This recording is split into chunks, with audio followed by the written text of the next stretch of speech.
Hey, what up YouTube, welcome back to a new video with Rams Fan YT. Well, this is a strange day, isn't it? Don't normally upload, don't think I've ever uploaded on a Saturday.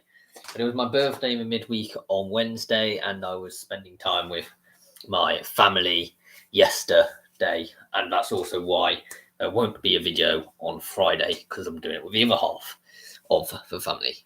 And I come back late and don't really have time to prepare for it. But, you know, we will have a History of Your Club next week. But today's video, we are looking at League One's best winter or January transfers. So we'll start off with Accrington Stanley, with J. Rich Baguiolu. Rich Baguiolu often drives forward with the ball. He has made one appearance for Australia and made 20 appearances for Crystal Palace's under-23s, where he got promoted with them, actually. The talented 19-year-old, who stands at 6'5" tall, is the type of player that likes to compete and dominate. He likes to play on the front foot, he relishes an aerial battle, a tackle and 1v1 duels, but most importantly, he can play a bit too. The technical side of things is something he's really focused on over the last couple of years, and with the hard work he's putting in, he's improving all the time. AFC Wimbledon, Nathan Broome. He was in Manchester City's youth system and played for England at under 17 and 18s level, and has proven a good shot stopper and good with the ball at his feet. He helped Stoke under 18s reach the final of the Premier League Cup in 2020. And enjoyed loan spells at clubs including Middlesbrough Sports. Bolton Wanderers, Dionne Charles. The 26-year-old scored 19 goals in League One last season, a total only bettered by 4 players. He's a Northern Ireland international, having made 6 appearances, and Dionne is a finisher, has terrific pace, terrific movement, and relentlessly runs in behind and works defenders. His most important job is to score goals, which he's already scored 5 of them this season, I think, although I've not counted from today's fixtures, obviously. He works hard on the pitch, and that's what he's known for, and maybe add a few goals along the way. Burton Albion, Gaston Ahadme. He's mobile and has potential. For a tall striker, he's actually got good footwork. He can also link up play and combine with other teammates, and has already scored twice in 7 appearances. Same caveat as before. He's a talented young player who has also appeared for Morocco's youth setup. Cambridge United, Sam Sherring. He was on loan at Weymouth, where he played 37 games as they were crowned Southern League champions in 2018-19. And at Torquay in 2019-20 season, playing 45 games and scoring twice in their promotion charge before they lost to Hartlepool in the playoff final. Last season, he played for Accrington Stanley, and Sam's therefore played a lot of senior football, so is well versed in men's football and gives strength and depth. He is a defender and can play left or right centre half or right back. He is quite comfortable on the ball, just a defender first and foremost, trying to get clean sheets and be solid and work from there, really. He hasn't scored many goals in his career, at only 3, but he wants to defend first, and anything else really is a bonus. Charlton Athletic, Chooks Aneke. Although I swear I mentioned his name not that long ago in a video, but he seems to keep on going back to Charlton, doesn't he? Aneke is a player not known for his pace, but the ability to see a pass and physical strength. In 2011, he saw similarities between himself and then Arsenal teammate Abu Diaby. Arsene Wenger assessed his style of play as similar to that of Yaya Toure, whom Wenger had tried to sign in 2003, but failed when the player could not secure a work permit. In terms of a comparison of body power and good technique, and also being able to play behind the striker on a deeper role as well. Cheltenham Town, Charlie Kolket. He flew under the radar at Chelsea's academy, and he was really the heartbeat of the side. His metronomic passing, tactical awareness, technical skill, and distribution allow everyone into his style of play. He subtly dictates games, making elaborate things look simple and moving the ball as anyone can really at Cheltenham, I think. Vision and passing ability show he has a footballing brain. He sees things during games that anyone else really can't see. These passes are absurd. Not only see runs, but the pass is perfect as well. It's this vision which separates him from everyone he plays against. Kolket always has time, and even in frenetically paced games, he conducts the flow of the game. Kolket's quality of the ball across an entire game is dazzling to watch. Elaborate when he needs to be, simple when required. Aggressive when the opportunity is on, relaxed when no one is there. He is incredibly intelligent when he uses the ball. But it is Kolket's influence from the middle of the pitch that allows players to exert authority during the game. He sets the tempo, finds pockets of space, and continually feeds attacking talent with excellent balls all game. The way he shimmies, shakes, and dribbles in tight areas looks so utterly impudent that it must frustrate anyone trying to tackle him.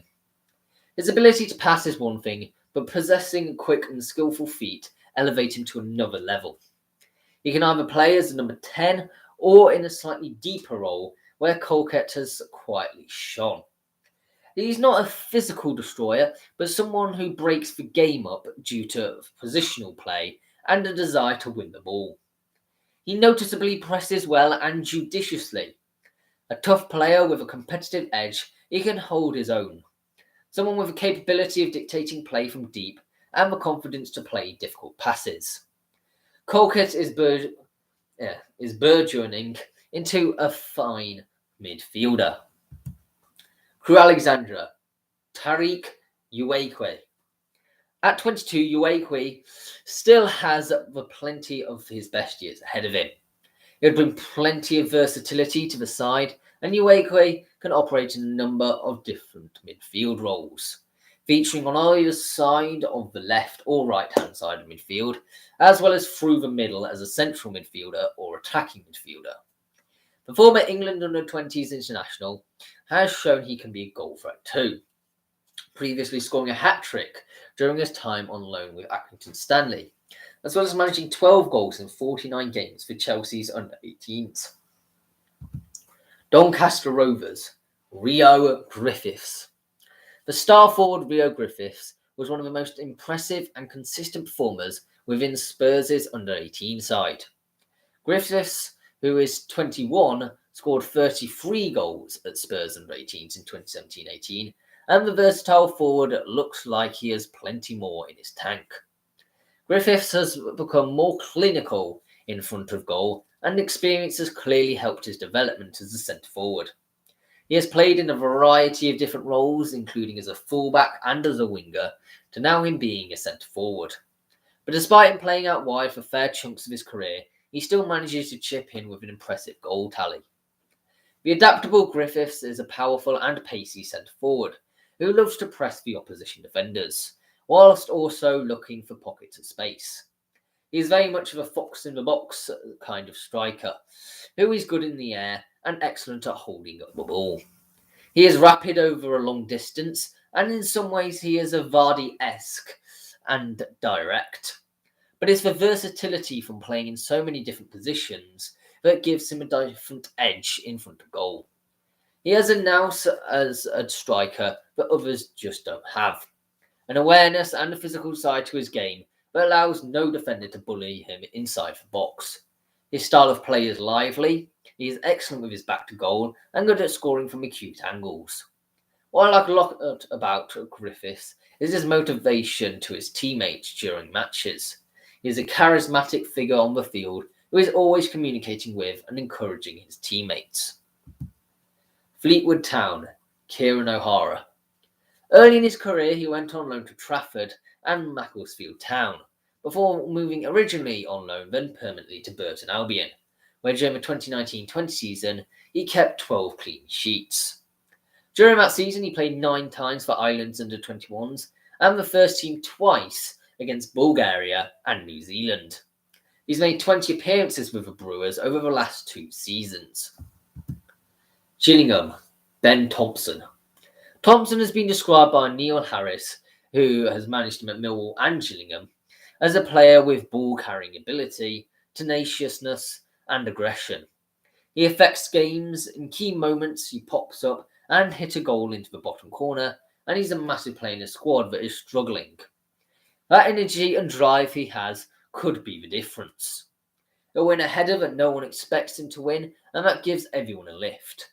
He's made 141 league appearances with Millwall since 2014, with all but 2 seasons with them in the Championship, and has scored 9 goals for them. Ipswich Town, Christian Walton. At 6'5" and still only 26, he is already a veteran with almost 200 games for 8 different clubs. He is a left-handed goalkeeper who is quick to change play. After catching from a right-wing cross, for example, he sets his own right-sided wide player immediately on the attack with an accurate throw. Filling the goal, he shows good reflexes for a big man, getting down sharply and clutching a fierce 20-yard drive low to his left. He only punches when forced to, and he's good at the way he makes correct decisions about when to do that and when to catch. He makes a neat stride pattern to come among bodies and collect across comfortably at its highest point. He organises a clean sheet performance for his team, a result mainly due to his flexibility in making outstanding saves. He could fly to his left to keep the ball out, and then tips a high, fast, close-range shot over the bar. When facing a penalty, he is an intimidating presence. Overall, his reading of the game and bravery cannot be questioned. He also kicks a hefty long ball. Lincoln City, John Marquis. Marquis is a well-rounded and prolific player. Marquis is a lot more than just a penalty area striker. He's very accurate with his shooting and makes lots of progressive runs off the ball. Marquis is also apt at dribbling and can take on defenders to create one-on-one situations with the goalkeeper. Marquis also has a higher expected goal stat, as he can score multiple types of goals with his weaker foot or headers. With this adaptability and ability to goal, numerous types of goal, that is. Last season, Marquis has showed his ability to be part of the build-up play across the pitch. His positional awareness in and around the penalty area is excellent and creates chances for his teammates in tight spaces. This awareness also relates to how close Marquis himself is to a defender and the position of his teammates, often holding up the ball and placing a short pass to an onrushing teammate. Marquis's positional awareness is not limited to the penalty area, linking up with counter-attacks quickly by using through balls.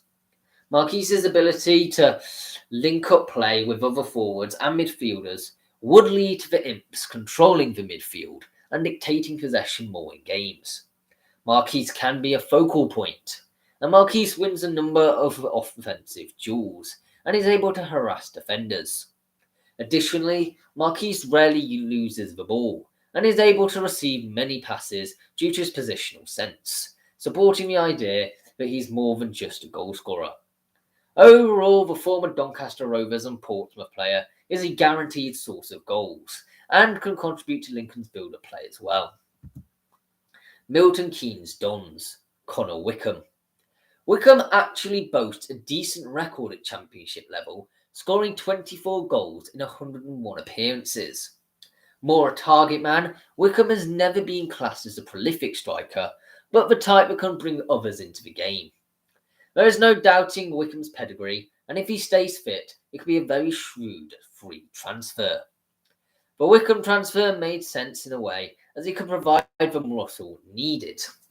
All for this MK Dons side, which is doing very well at the moment in the League One playoff positions at the moment, and are looking on track, I think, to be potentially get promoted. Morecambe, Reese Bennett.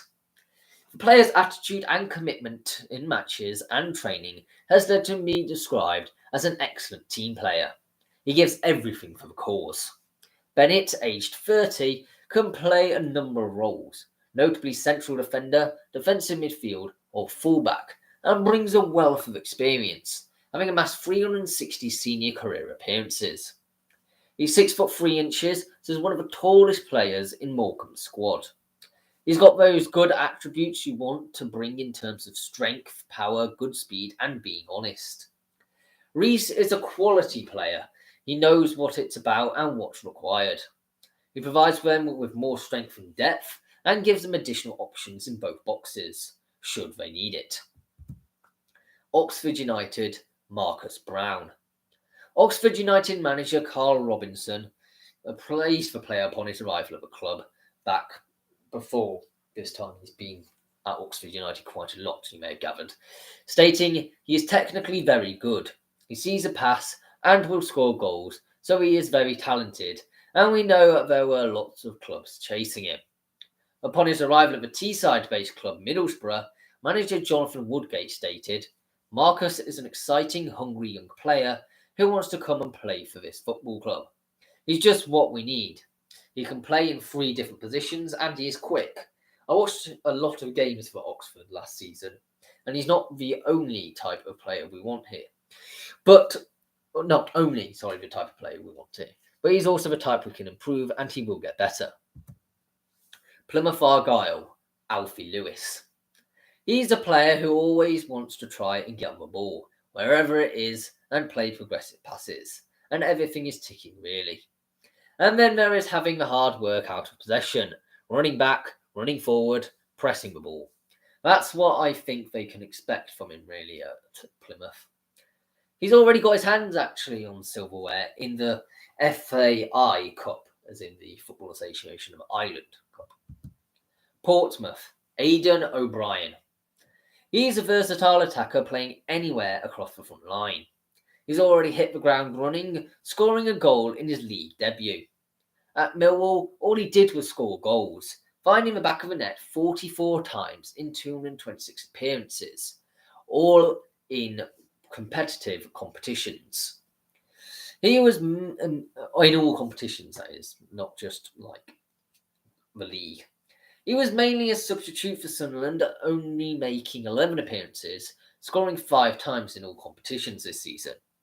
He loves getting on the ball, making things happen, and tries to enjoy his game.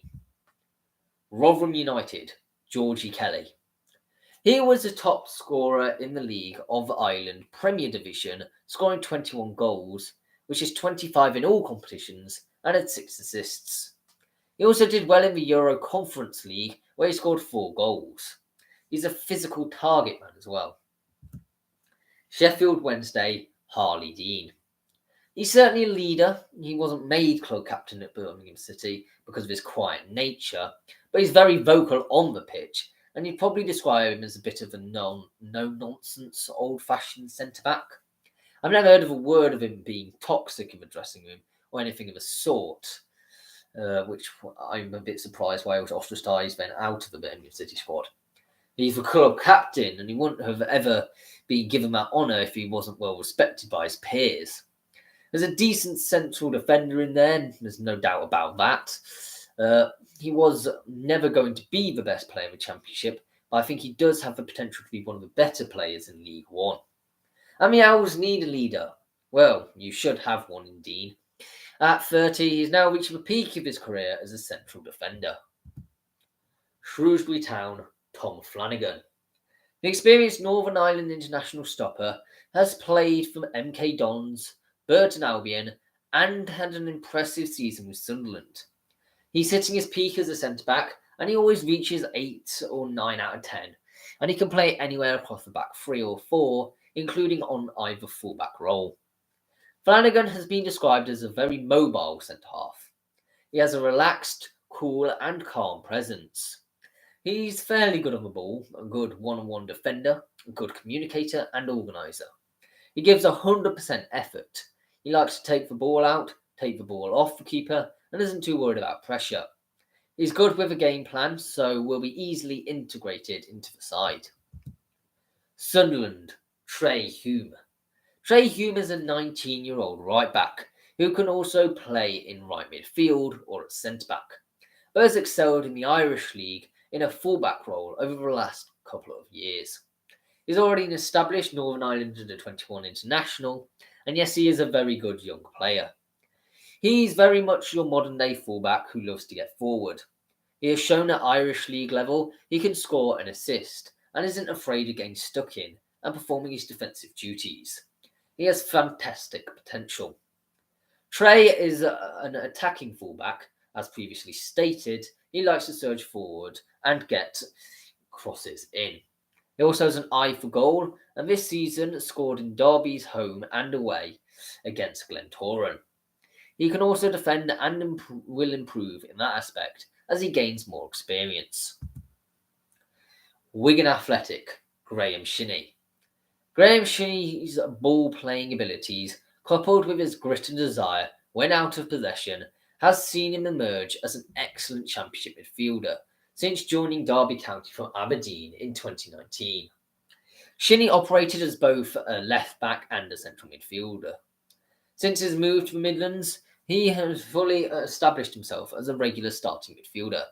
And whilst he still has the ability to fill in at left-back if required, his influence from central areas made it an imperative that he should remain in the centre of the park. But I think Shinney on both sides of the ball, his influence is just so important to a Derby side, whose start of the season has been really impressive, I think. As you can see, I'm a Derby fan, and I think it's real letdown. It's only 45,000 that the club have got him for. It's absolutely ridiculous, massive steal, and I really loved him. Got such a character in the dressing room as well. Just look at some of his videos of when he was at Derby, always being a bit of a jokester, a bit of a prankster, and such a lovely gentleman. It speaks well as well during interviews. And we will miss you, Shinney, here at Derby, but have a great career. Wickham Wanderers, Lewis Wing. Wing is somewhat of a midfield all-rounder, his tackling and passing being particular strengths, as well as being able to move forward with pace when the moment presents itself. Some of the tough tackling needed to survive in the Championship relegation scrap with Rotherham United can easily be translated to the physicality of League One. Not that he hasn't got any experience in this league, having played for Sheffield Wednesday in the first half of the campaign. Thank you very much for watching this episode. Please subscribe if you're new around here. That'd be hugely appreciated. I've got, obviously, the history of your club coming up. Again, MK Dons. It's Milton Keynes Dons. The one I'm doing on Monday. No video on Friday. No runs to football clubs. So that's about it from what I can say for now. But goodbye for now.